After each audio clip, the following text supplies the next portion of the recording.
पाहत आहात nation Maharashtra news. आज आपण जाणून घेणार आहोत चोपडा तालुक्यातील वृत्त।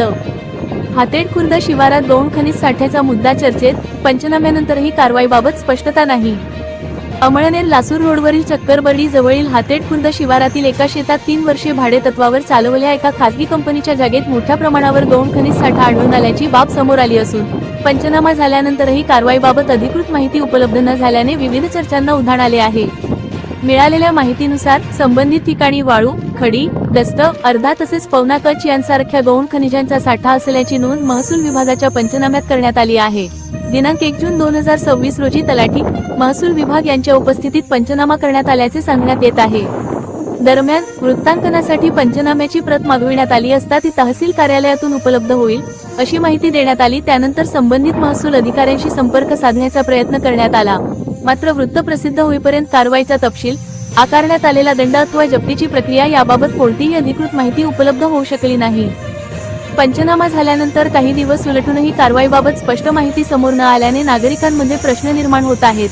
संबंधित साठ्याबाबत नेमकी कोणती कार्यवाही करण्यात आली, दोषींवर दंडात्मक कारवाई झाली का, तसेच महसूल विभागाची पुढील भूमिका काय राहणार याबाबत उत्सुकता व्यक्त केली जात आहे। नागरिकांनी महसूल प्रशासनाने या प्रकरणी अधिकृत भूमिका जाहीर करून पंचनामा अहवाल, कारवाईचा तपशील व संबंधित माहिती सार्वजनिक करावी अशी मागणी केली आहे। त्यामुळे या प्रकरणाकडे आता परिसरातील नागरिकांचे लक्ष लागून राहिले आहे। नेशन महाराष्ट्र न्यूज करिता श्यामसुंदर सोनवणे, चोपडा। मी देवेंद्र पांडुरंग सोनवणे। काल संध्याकाळी 5 वाजता माहितीचा लाभ होता। मला इथे रेतीसाठी 4.5 तास काढून आला, पण 5 ते 10 तास घरी हे बंद सगळं आणून त्या अनुषंगाने माझे तहसीलदार स्वतः बाहेरला तक्रार केली, पण त्यांनी माझ्या तक्रारीची दाद घेतली नाही व फोनही उचलला नाही।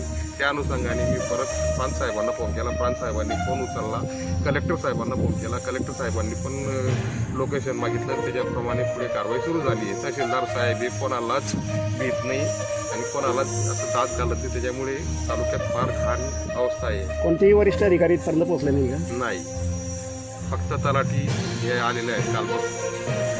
त्यांनी पंचनामा केला, किती ब्रासचा पंचनामा केला त्यांनी फक्त 750 ब्रासचा पंचनामा केलेला आहे। मी त्यांना सांगतोय की साहेब 2000 ब्रास रेती आहे, 10,000 ब्रास घरी आहे, पण ते ऐकून काय त्या मला सिलेंडर माझा नाईलाज झाला आणि आता मी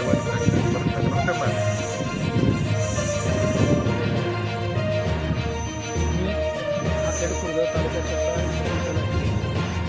काल तक्रारदार यांनी माननीय जिल्हाधिकारी जळगाव महोदय यांच्याकडे तक्रार केल्यानंतर या ठिकाणी हातेड खुर्द येथील नंबर 596 अवैध गौण खनिज साठा केलेला आहे अशी तक्रार झाल्यानंतर मला वरिष्ठांच्या आदेशाने या ठिकाणी पंचनामा करायला आलेलो होतो।